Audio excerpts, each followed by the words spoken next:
de este equipo edificador para esta jornada, el esfuerzo y el compromiso del pastor Pascual, su esposa, todo el equipo de trabajo de esta casa, al apóstol Yacer Rivas, a todo su equipo colaborador para hacer posible esta jornada, y a cada uno de ustedes que han atendido esta invitación para que juntos tengamos una jornada edificante, un tiempo productivo, y todo lo que hagamos durante estos días contribuya al avance de lo que Dios nos ha confiado de edificar la iglesia según el diseño y el propósito eterno de Dios, para que ella sea la expresión viva y la manifestación real de ese reino presente, eterno y permanente en Cristo Jesús. A todos mis amados, un abrazo grande y gracias por la oportunidad de compartir con ustedes. Me acompaña María Esther, ella es mi esposa y regalo de Dios durante estos 39 años juntos.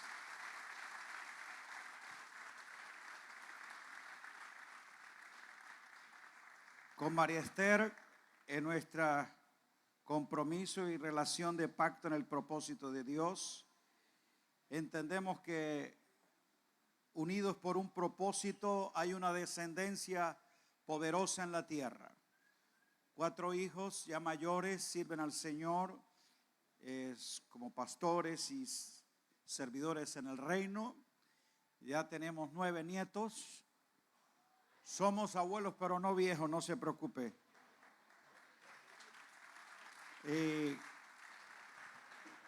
Muy gozosos y bendecidos con el Señor por permitirnos este privilegio como familia también edificar.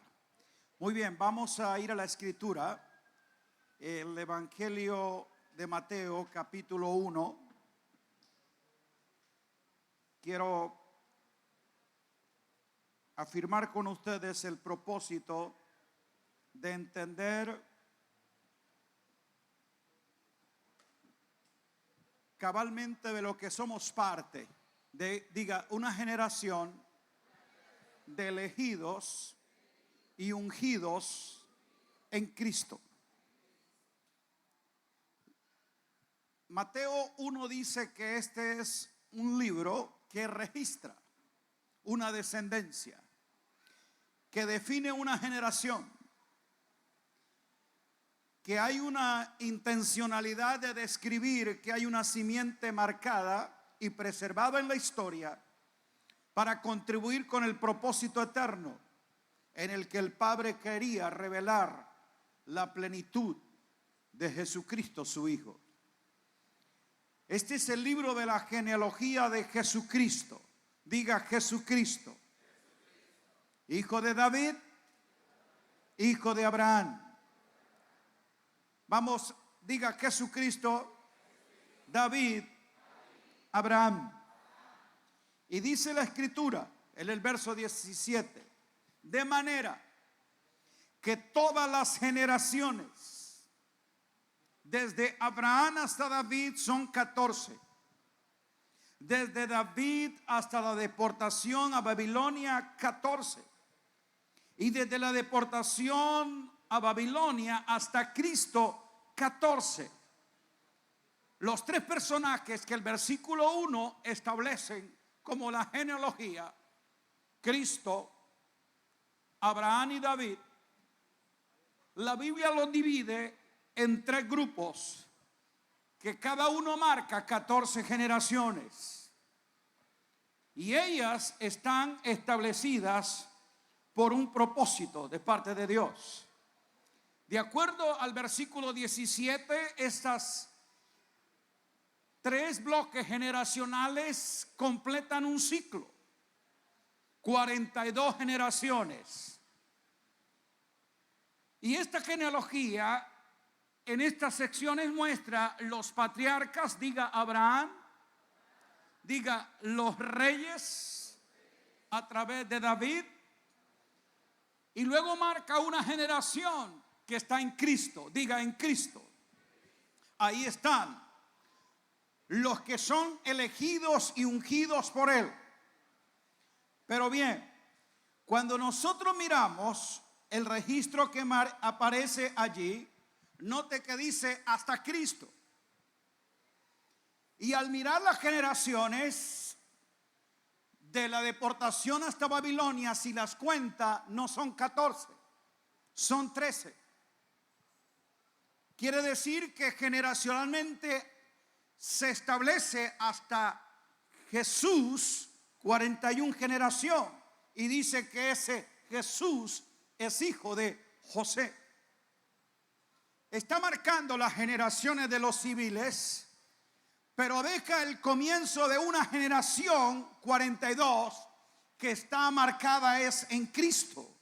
Y hay una gran diferencia entre Jesús, el hijo de José, y el Cristo, el hijo del Padre eterno. ¿Estamos aquí? Esta generación del Cristo nos marca la generación ungida, porque Cristo es ungido. Y sabemos nosotros que Jesús, el hijo de José, no dejó descendencia. El Cristo eterno que está puesto en Jesús de Nazaret no tuvo descendencia. Él no tuvo hijos de su carne. Pero el Cristo eterno sí tiene descendencia. Son los hijos engendrados. Diga aleluya. Está hablando de la generación marcada por un propósito que según la carne no dejó simiente, pero según el Cristo eterno levantó una generación. Probablemente cuando miramos la vida de Jesús al momento de la cruz, no hay alguien que pueda continuar lo que Él ha establecido. Por eso Él mismo declara que el Hijo del Hombre no tiene dónde recostar su cabeza, dónde encontrar el cuerpo genéticamente compatible en el que se reproduzca su idea, su pensamiento, sus diseños y toda la reproducción de vida. Jesús de Nazaret tiene discípulos, pero no tiene cuerpo, porque el cuerpo es la iglesia. Y la iglesia no nace de Jesús de Nazaret, sino del Cristo resucitado. Estamos acá. El profeta Isaías anticipa esa descendencia que viene del Cristo. Isaías 53 verso 8 dice: por cárcel y por juicio fue quitada su generación, ¿quién la contará? Y luego dice que Dios quiso con todo quebrantarle, sujetándolo a padecimientos. Escuche esto: y cuando haya puesto su vida en expiación por el pecado, verá. Es después que haya puesto su vida, que el grano de trigo cae a tierra y muere, es que ahora reproduce una espiga que contiene un fruto incontable. Verá linaje. Diga linaje. Vivirá por largos días. Y la voluntad de Dios, o sea, su propósito, en su mano será cumplida, será completada, será prosperada. ¡Wow! La Nueva Versión Internacional dice: Él verá su progenitura. Su progenitura es su progenie. La descendencia que sale de sus genes.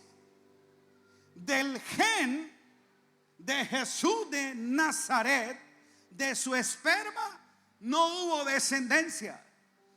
Pero del esperma del Cristo, que es la semilla incorruptible, sí hay una descendencia. ¿Dónde están ellos? ¿Dónde están ellos? Tú has sido engendrado Por eso la Biblia habla de los hijos engendrados. El primer Adán fue un hijo creado, pero en el postrer Adán no son engendrados de carne ni sangre, ni de voluntad de varón, sino de Dios. Diga: yo soy un hijo engendrado. Por eso eres un espíritu vivificado, porque el postrer Adán es un espíritu vivificante. Aleluya, que ha dado vida a su descendencia. Diga: una simiente. También proféticamente David habló acerca de esa generación. En el Salmo 22, versos 30 y 31 dice: una simiente lo servirá. Está hablando con respecto a la obra del Mesías. Será justificada al Señor por una generación. Ellos vendrán y declararán su justicia. Una gente para esto nacerá. Creí que estaban aquí. Aleluya, tú eres esa simiente elegida y ungida para servir al Rey, justificada por el Señor, instrumento de justicia para ser esa generación que van a declarar su justicia. Una gente, una descendencia para esto nacerá. Diga: yo he nacido de nuevo en Cristo Jesús. Entonces podemos decir que en lo natural, la línea genealógica de Jesús, el hijo de José, termina en la cruz. Pero la generación 42 es la generación no de Jesús, sino del Cristo, del ungido, del resucitado, del eterno. Porque en la cruz murió Jesús de Nazaret. El Cristo eterno nunca ha dejado de ser. Alabado sea su nombre. Y nosotros somos entonces parte de esa descendencia. Y como hijos engendrados en Cristo, el primogénito del Padre, recibimos la misma genética, la misma naturaleza, la misma posición y la misma derecho que el Padre le otorgó al Hijo. Hebreos 12, 22 al 24 dice que nosotros no nos hemos acercado al monte natural, sino al monte de Sión, que corresponde a la ciudad del Dios vivo, a la celestial, a la compañía de muchos millares de ángeles. Esa es la congregación de los primogénitos que están inscritos en los cielos. ¿Hay alguno aquí? Pertenecen a lo celestial. Ellos son los espíritus de los justos, hechos perfectos para siempre, porque se les ha acreditado la justicia del justo. Creí que se iba a alegrar por eso. Tú eres un espíritu justificado y hecho perfecto, aunque estás en un alma que está siendo perfeccionada. Pero desde tu espíritu habita la plenitud de aquel que te acredita la misma posición que el Padre le dio al Hijo al resucitar. Aleluya. Entonces nosotros, por la obra del Hijo amado, del unigénito, diga, del unigénito, que es Jesucristo, el unigénito del Padre, por su obra perfecta, en su muerte vive para tener descendencia y resucita para impartirles vida, levanta una generación de hijos, diga, de los elegidos, de los ungidos, que ahora son primogénitos. ¿Cómo se le llama? La congregación de los primogénitos. Oh, maravilloso el plan del Padre. El Padre eterno da a su Hijo unigénito para levantar una descendencia de hijos primogénitos. Alabe su nombre. Tú eres de esa generación. Y como primogénito goza de la bendición plena del Padre, de la vestidura especial del Padre, de la autoridad representativa del Padre. Tú tienes los derechos del unigénito porque Él te ha declarado primogénito. Grite aleluya. Y por lo cual eres un espíritu perfecto. El Padre de los justos ya se interrelaciona contigo en una comunión íntima como hijo. Y Él no te ve como un pecador perdonado, sino como un hijo justificado. Oh, grite amén. El Padre no te ve como un pecador perdonado. Él te ve como un hijo justificado por la justicia del justo que te fue acreditada a ti. Grite aleluya. Ser justificado es ser visto y tratado como si nunca hubiera pecado, porque el pecado fue borrado para siempre. Alabado sea su nombre. Diga: soy un primogénito, un espíritu perfecto, declarado justo y justificado por la justicia del Hijo. Aplauda el nombre del Hijo. Aleluya. Entonces soy esa simiente, soy esa descendencia, soy yo esa generación. Gálatas 3:16 dice: ahora bien, a Abraham fueron hechas las promesas y a su simiente. No dice y a las simientes como si hubiese muchos, sino como de uno. Habla solo de una simiente. Y a tu simiente. ¿Quién es la simiente? Diga: Cristo. Cristo como simiente ha levantado una descendencia de hijos. Y si vosotros sois de Cristo, ciertamente linaje de Abraham sois y herederos según la promesa. ¿Qué eres lo que tú eres? Heredero. Participa de los mismos derechos del Padre. Por eso eres heredero de Dios y coheredero con Cristo. Alabe su nombre. Todas las promesas que el Padre hizo en la simiente, o sea, en la promesa, han sido cumplidas para que tú entres a un derecho de herencia. Diga: herencia. Y con Cristo soy declarado uno ante el Padre. Diga: soy uno en Cristo. Soy uno con Cristo. Soy la simiente. Soy el cuerpo de Cristo. ¿Cuántos creen eso? Y Él como cabeza se ha fundido, se ha unido consustancialmente a nosotros en una genética y naturaleza compatible, para que toda la vida que porta la cabeza sea reproducida en el cuerpo. Así que como cuerpo de Cristo tienes naturaleza divina para disfrutar la vida divina. Gloria a su nombre. Diga: participo de su vida. Oh, gloria a su nombre. Ahora bien, yo quiero que miremos las características de esa generación que ha sido en Cristo elegida y ungida.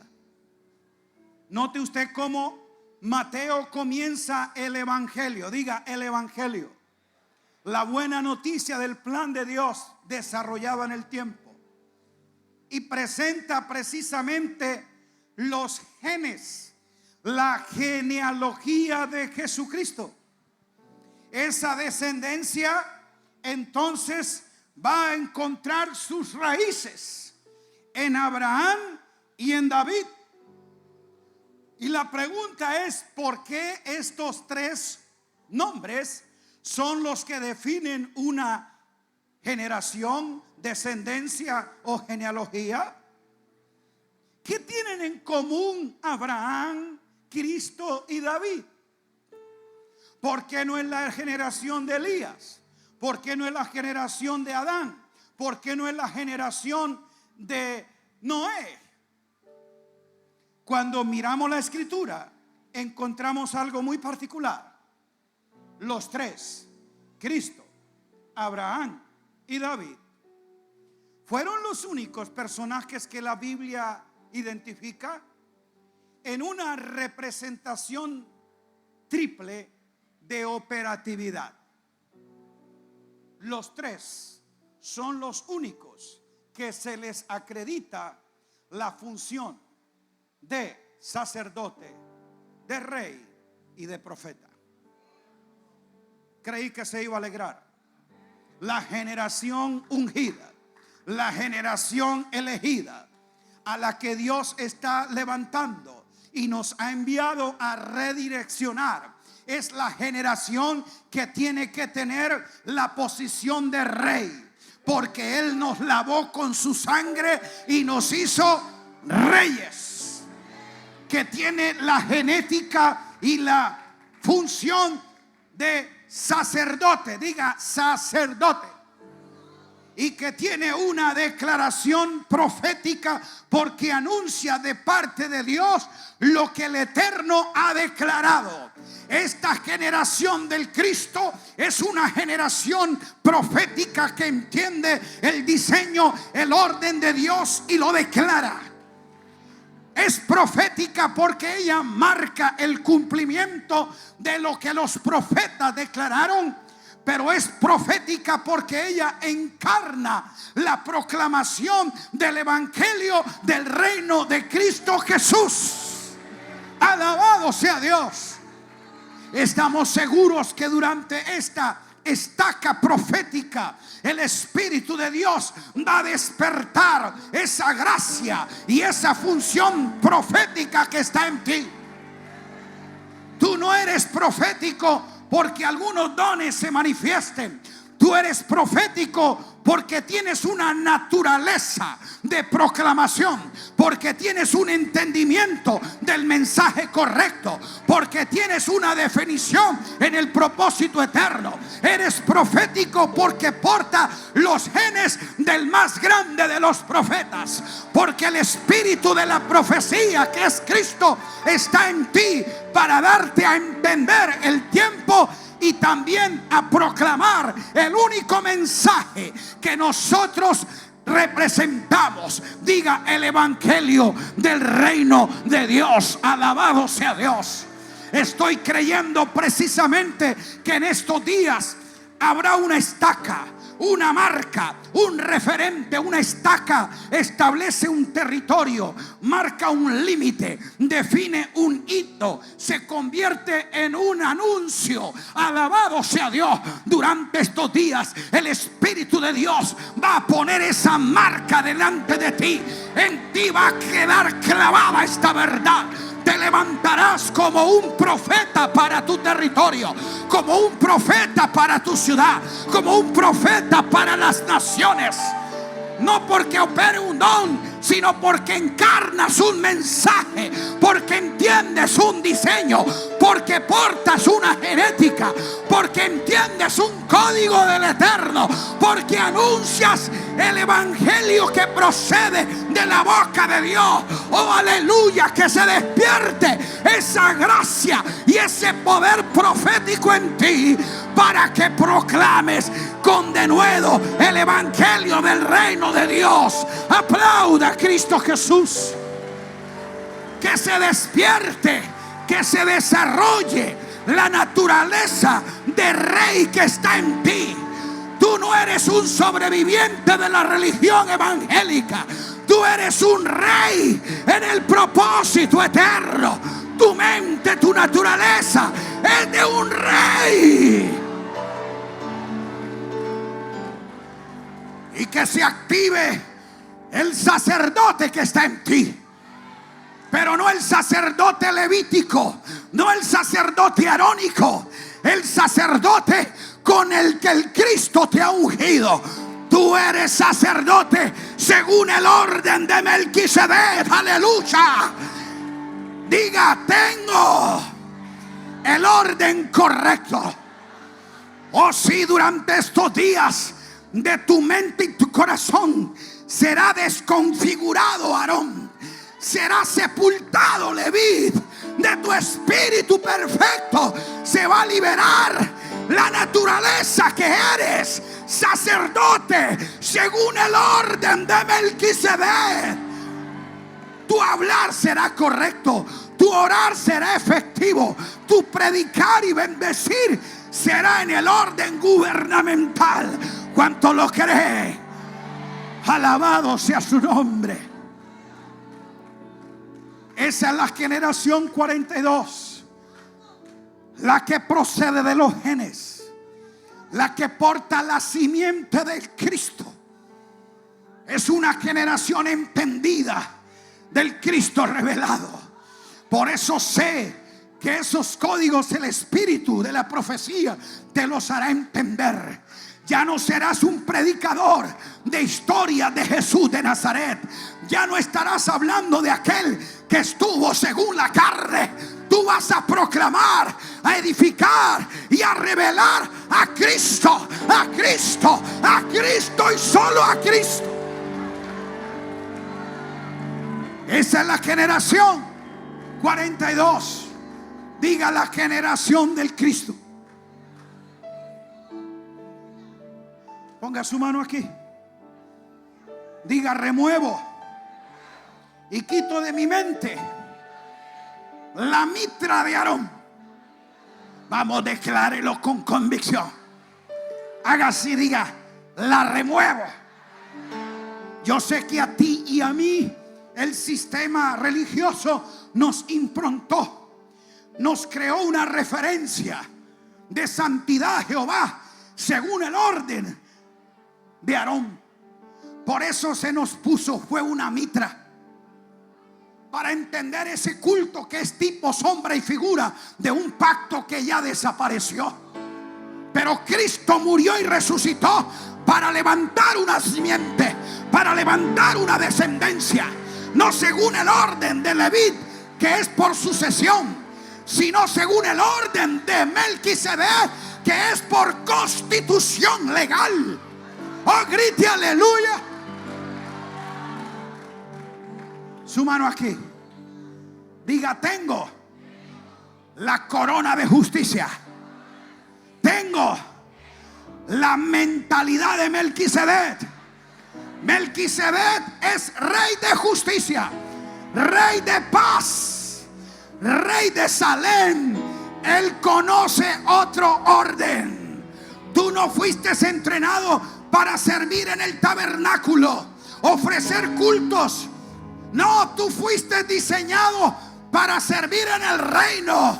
Melquisedec se revela en un campo de batalla, no en un altar. Por eso tu orden, tú no naciste para el altar, tú naciste para el trono, para reinar en vida, para gobernar en el proyecto de Dios. Grite aleluya. Melquisedec te va a poner en escenario de dominio. Melquisedec te va a llevar a tus campos de batalla. Melquisedec te va a revelar la provisión y la bendición de Dios en tus escenarios de influencia. Oh sí, aleluya. Señor, saca el templo y el altar de nuestro corazón. Haznos ver el campo de batalla, donde se definen los destinos de los pueblos, donde se establece dominio sobre tus enemigos, donde damos libertad a los cautivos, donde recuperamos el botín y traemos en abundancia para dar al Rey de Reyes. Grite: alabado sea su nombre. Oh sí, lo estoy creyendo. Aleluya.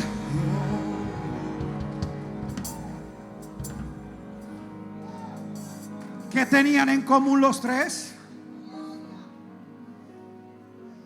Funcionaron como reyes, sacerdotes y profetas. Eso no es un título ni un cargo, es una función operativa, representativa, gubernamental.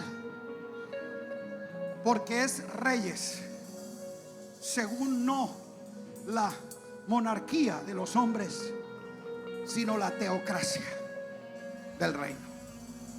No son sacerdotes según el orden de Aarón o de Leví, sino según el orden de Melquisedec.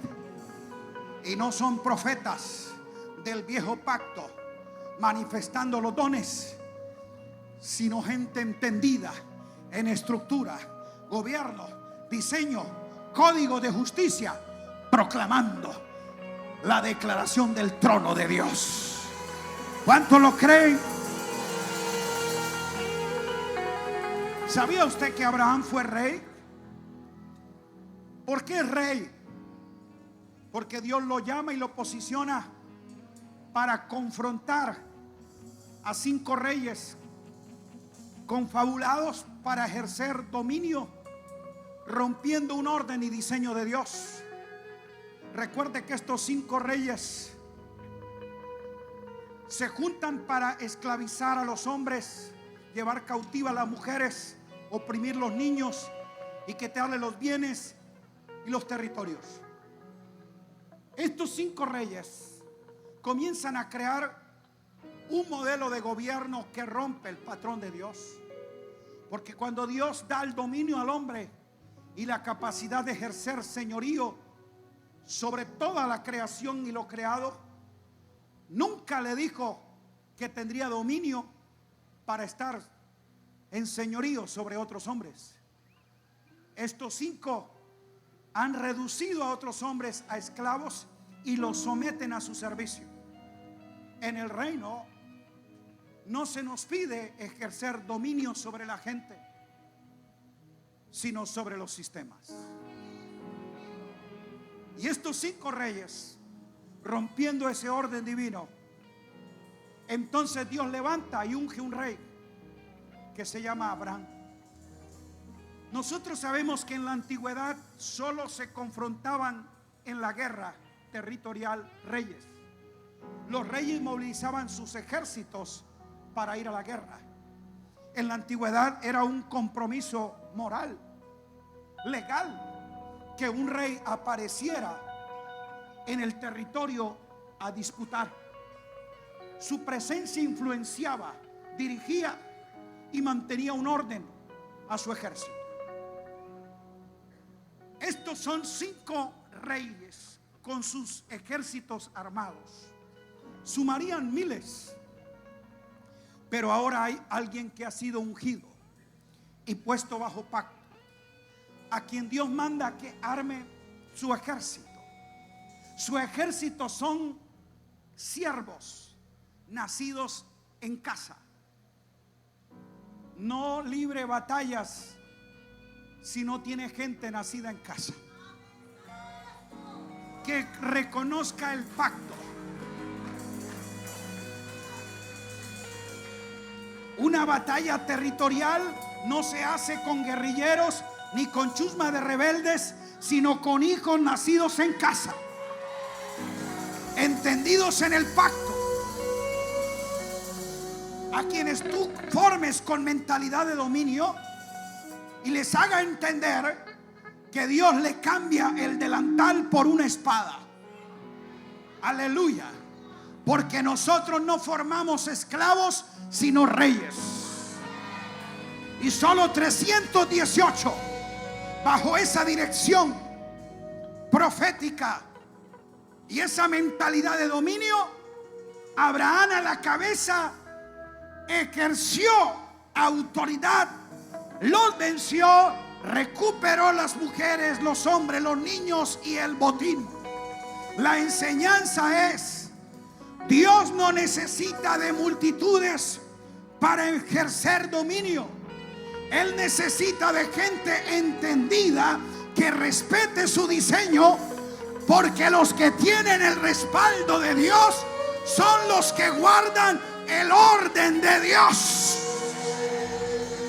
Por eso no necesitamos ser miles, necesitamos ser entendidos en el orden de Dios y operar bajo su autoridad, y los principados y potestades se sujetan debajo de nuestros pies. Alabado su nombre. Diga rey. Abraham también es sacerdote.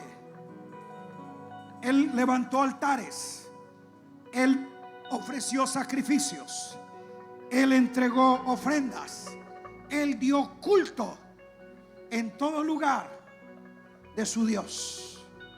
Eso lo hace un sacerdote. Recuerde que todavía la ley sacerdotal no había sido dada, pero Abraham ejerce esos oficios. Y Abraham también fue profeta. Génesis 20, cuando el rey quiso tocar a su mujer, le da una palabra, le dice: no lo hagas, por cuanto él es profeta. ¿Quién dijo que era profeta? Dios. Una cosa es que tú te hagas profeta, que tú te nombres profeta, a que Dios te declare profeta.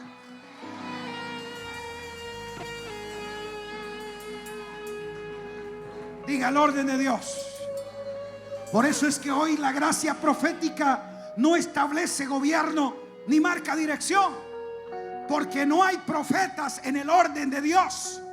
No hay profetas en el orden de Melquisedec. No hay profetas entendidos de la verdad presente del nuevo pacto, sino que en su propia imaginación o por su propia presunción se autoproclaman profetas, o otro lo ungió de profeta, pero él ignora el orden representativo del nuevo pacto. Y tercero, encontramos que David también fue rey, el rey más descollante en la historia de Israel, porque él marca el comienzo de un nuevo tipo de gobierno. David es sacerdote. Aunque ya existe la ley levítica que solo permite que en ese orden sean los hijos de Aarón y de Leví que oficien en las cosas sagradas, David establece en Sión una tienda con otro orden de culto, con sacerdotes que el sistema había desechado por viejos, por inefectivos. Pero David en su gracia los reinstala, los recupera, les reensambla el diseño de Sión para que allí ministren. David tiene la propiedad de comer del pan sagrado. Una vez cuando visita al sacerdote Abiatar y él quiere alimentarse con sus soldados, el sacerdote le dice: lo único que hay es el pan de la proposición. Era un pan sagrado que solo los sacerdotes levíticos podían comer. Y dice que David entró y comió de ese pan. La ley decía que cualquiera que infringiera ese orden moriría, pero Dios preservó con vida a David, porque él no es un sacerdote según el orden de Gabaón ni del tabernáculo, sino de Sión, del orden de Melquisedec, del verdadero orden sacerdotal del Cristo eterno, que solo conoce una simiente, que solo tiene una generación de reyes y sacerdotes que gobiernan sobre la tierra y que están inscritos en los cielos. ¿Dónde están esa generación?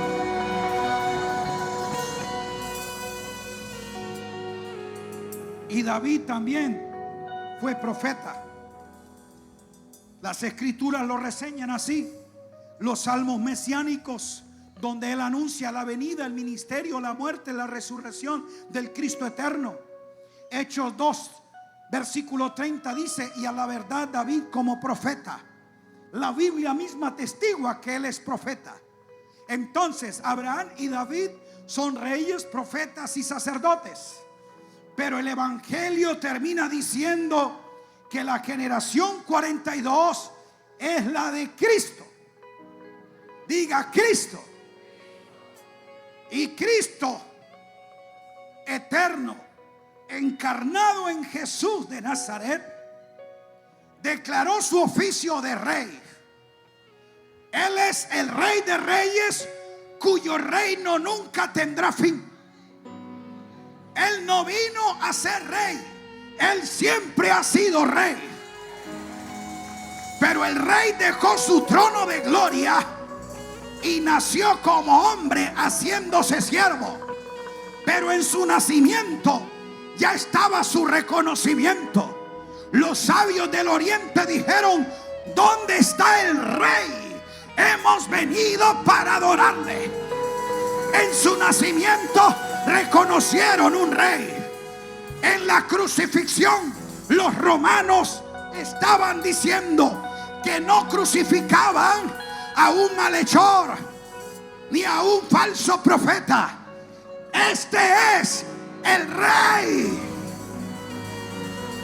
Y en su obra redentiva, el rey introduce por gracia a un gentil al reino eterno.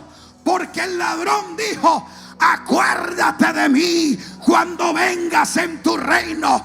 Tú eres un rey y tú reinas para siempre. Y él le dijo: por cuanto has reconocido al rey y has aceptado mi reino, hoy te digo que estarás conmigo en él. Aplauda su nombre.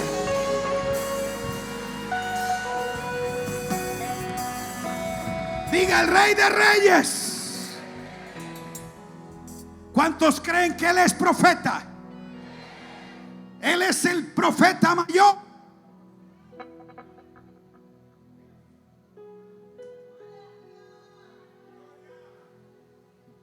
Aleluya.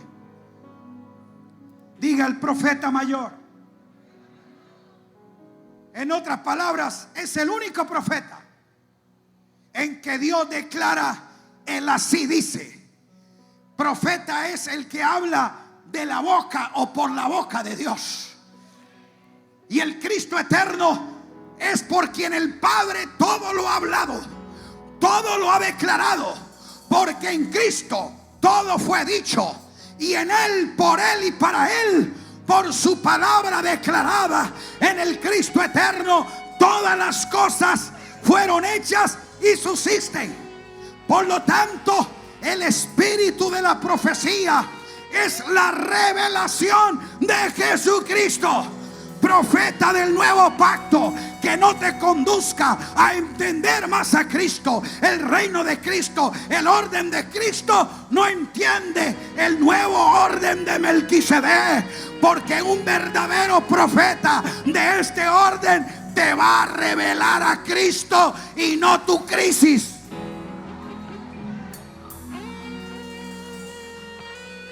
Aló. Hoy tenemos profetas, según ellos, que operan en el don de discernimiento para hacerte conocer tu crisis. ¿Dónde naciste? ¿Quién te violó en la infancia? ¿Cuál ha sido tu trauma? ¿En dónde está tu necesidad? Un verdadero profeta del nuevo pacto, que entiende el orden de Melquisedec y que conoce el espíritu de la profecía, que es la revelación de Cristo. Cuando fluye en un don, es para revelarte a Cristo, para edificarte a Cristo, para mostrarte a Cristo, para impartirte a Cristo.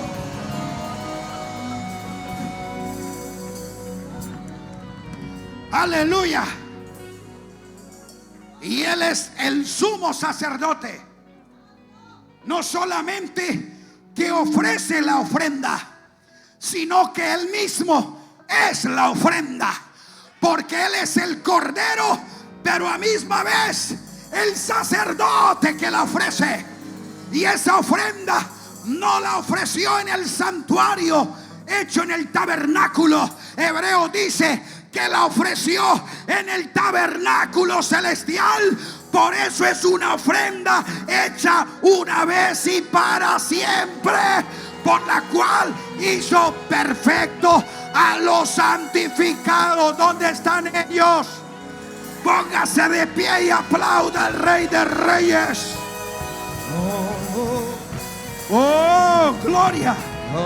Oh, gloria.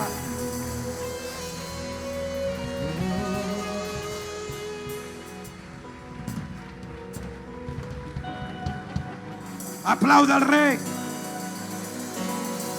Oh, sí, Señor. Wow.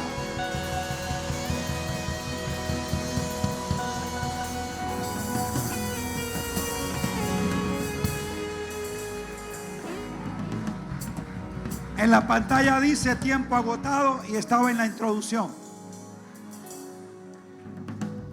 Probablemente mañana hablaremos las características de la generación ungida, porque ella tiene una genética.